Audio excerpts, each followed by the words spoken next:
Rostrum پر آئے اس حوالے سے تھوڑا سا بتائیے گا, آپ کیا کہنا چاہ رہے تھے؟ آج آپ بڑے خوش نظر آ رہے ہیں. میں تو ہمیشہ ہی خوش نظر آتا ہوں. آج خوشی تو زیادہ آپ کے چہرے سے نمایاں ہو رہی ہے. نہیں, ہمیشہ ہی خوشی ہوتی ہے. دیکھیں ہم نے تو کوشش کی ہے اور سپریم کورٹ نے بھی جو آرڈر کیا ہے, ابھی آگے آپ کو پریس میں مطمئن آج کی جو سماعت ہوئی ہے, کارروائی ہوئی ہے؟ نہیں, مکمل طور تو مطمئن ہم بالکل بھی نہیں ہو سکتے ہیں اور نہ ہیں. البتہ یہ ہے کہ جو منیمم انہوں نے کیا ہے کم از کم وہ تو بچوں کے ساتھ جو ہے انہوں نے کہا ہے کہ کمیونیکیشن بھی کرائی جائے. سلمان اور قاسم کے ساتھ جو ہے ٹیلی فونک جو ہے رابطہ, اس کا بھی انہوں نے حکم دیا ہے اور اٹارنی جنرل نے یقین دہانی کرائی ہے. اور ساتھ ہی جہاں تک ان کے آنکھ کا عارضے کی بات ہے اس پر بھی انہوں نے جو ہے یہ چیز کہی ہے کہ ان کا معائنہ جو ہے کسی غیر جانبدار ایکسپرٹ سے کروایا جائے. اور ہم نے وہ اس میں جو ریکمنڈیشنز دی ہیں فرینڈ آف دا کورٹ نے, اس میں بھی اس نے شفا جو ہے میڈیکل انسٹیٹیوٹ کے جو ماہر امراض چشم ہیں ان کی بارہ نام بھی لیا ہے. اور ساتھ ہی انہوں نے جو ہے حمید لطیف کا جو ماہر امراض چشم ہے اس کا نام بھی انہوں نے درج کیا ہے. اور ساتھ ہی انہوں نے جو ہے جو شوکت خانم کے ہیڈ ہیں جو ان کے معالج ہیں ذاتی عمران خان صاحب کے, ان کی بھی شراکت اور شمولیت کا کیا ہے.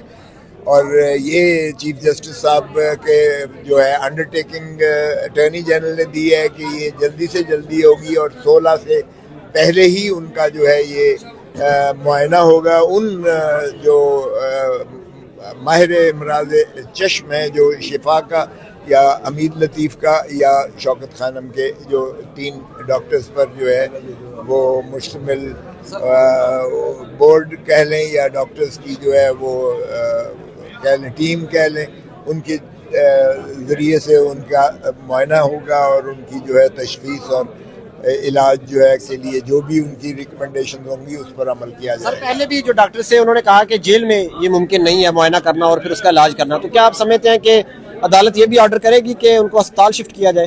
دیکھیں, یہ جب کہتے ہیں کہ معائنہ کریں تو ظاہر ہے کہ ان کی ثواب دید پر ہوگا. وہ ڈاکٹرز اگر کہیں گے کہ اسپتال لے کر جائیں گے, یہاں ہم نہیں کر سکتے اور نہ ہی ہمارے پاس وہ اپریٹس موجود ہے جیل میں جس کے ذریعے سے ہم ان کی جو ہے تشخیص کر سکیں, تو پھر لامحالہ ان کو وہاں لے جانا پڑے گا. اور شفا میڈیکل جو ہے وہ کوئی دور تو نہیں ہے, وہ پاس ہی ہے. سو شفا کے اگر لے جاتے ہیں تو وہ انہی یہ سر 2 شفا ہیں, ایک ڈی ایچ اے کے بالکل سامنے اور ایک I-8 میں ہے. آئی ہاسپٹل, شفا آئی ہاسپٹل کی آپ بات کریں. مجھے اتنی تفصیل تو نہیں ہے, لیکن جو بھی ہوگا باہر کا اس میں جو ڈاکٹر ریکمینڈ کریں گے. چاہ رہے تھے روسٹر پر آپ آئے, انہوں نے بات نہیں کرنے دی. نہیں, بات تو میں نے ساری کی ہے. دیکھیں نا, میں نے تو یہی کہا کہ دوسری مرتبہ یہ تضحیق ہو رہی ہے کہ عدالت عظمیٰ سے بھی یہ آرڈر پہلے ہوا. یہ جو ہے ہمایوں دلاور جو ایڈیشنل سیشن جج جو کہ ٹرائل کورٹ تھے, انہوں نے ایک دفعہ آرڈرز پاس کیے جو ہائی کورٹ نے سیٹ اسائڈ کیے. اسلام آباد ہائی کورٹ نے آپ کے پاس آیا, آپ نے ایک مفصل آرڈر کیا جس کی روشنی میں پھر اس ہمایوں دلاور نے پھر دوبارہ وہی اپنے ضد کر کے اپنے وہی آرڈر کو برقرار رکھتے ہوئے پھر کیا. پھر دوبارہ جب آئے تو جو ہے اسلام آباد ہائی کورٹ نے 3/8/2023 کو جو ہے آرڈر کیا اور سیٹ اسائڈ کیا اسے, اور پھر 5 کو بغیر سنے ہوئے سماعت کیے ہوئے اس نے پھر ہمایوں نے پھر سزا کر دی. اور اس کے بعد جب ہم آپ کے پاس آئے تو یہ آرڈر جو ہے سزا کے بعد کا ہے, اور میں نے وہ ساری چیزیں ریکارڈ پر لا کر سپریم کورٹ سے استدعا کی کہ اس کو ریلیف کو مولڈ کر کے جو ہے آپ پورا جو ہے اس سارے پروسیس کو کالعدم قرار دیں. اور میں نے کہا کہ یہ آرڈر آپ پڑھ لیجئے گا, اور یہ ان کی موجودگی میں ہوا. جو اس وقت ایڈوکیٹ جنرل پنجاب ہیں وہ ڈسٹرکٹ الیکشن کمشنر اسلام آباد کے ذاتی وکیل بن کے پیش ہوئے تھے, پروسیکیوٹر بن کے پیش ہوئے تھے. یہ بھی بتائیے گا رپورٹ کے حوالے سے ابھی بھی لوگ کہہ رہے ہیں کہ منظر عام پر آنا باقی ہے, کچھ حصے تو سامنے آ گئے ہیں. کب تک رپورٹ پبلک کی جائے گی, اور کیا ایسا ہوگا بھی کہ پبلک مکمل, یا پھر یہ اس کو ابھی سیکرٹ رکھا جائے گا؟ نہیں, میں نے وہ پبلک ڈاکیومنٹ ہے, میں نے لے لیا ہے. جب آپ کہیں گے میں آپ سے شیئر کر لوں گا. ابھی میڈیا پر بتا دیں چیدہ پوائنٹس. مطلب خان صاحب کے لیونگ سٹائل آپ نے جو کہا, کچھ تو اپنے دوستوں کے لیے تھوڑی دیر بعد کے لیے رکھ لو, وہ اچھا آ پبلک کر جائے. دیں گے, آج پبلک ہو جائے گی سر. کاپی لے لیے اس کی. بالکل آپ جو کہیں گے آپ کو کر دیں گے پبلک. تو اچھا خسرو صاحب یہ جو اس وقت والی بات ہے, برف, پہلے تو برف پگھلنے کی بات ہو رہی تھی, اب تو بھائی یہ ریکارڈ پبلک ریکارڈ کی بات ہے. خسرو صاحب پہلے تو برف پگھلنے کی بات ہو, اب تو لگ رہا ہے کہ گلیشیئر بھی پگھلنے لگ گئے ہیں حکومت اور پی ٹی آئی کے درمیان. تو کیا عمران خان کی رہائی یا پھر وہ جو عید ہے وہ گھر پر گزار سکتے ہیں؟ کیا لگ رہا ہے موجودہ صورتحال کو, سرکمسٹانسز کو لے کر آپ کو؟ دیکھیں, نیندیں تو ان کی حرام ہو جائیں گی جن کی حکومت جا رہی ہوگی, نیندیں تو ان کی حرام ہوں گی.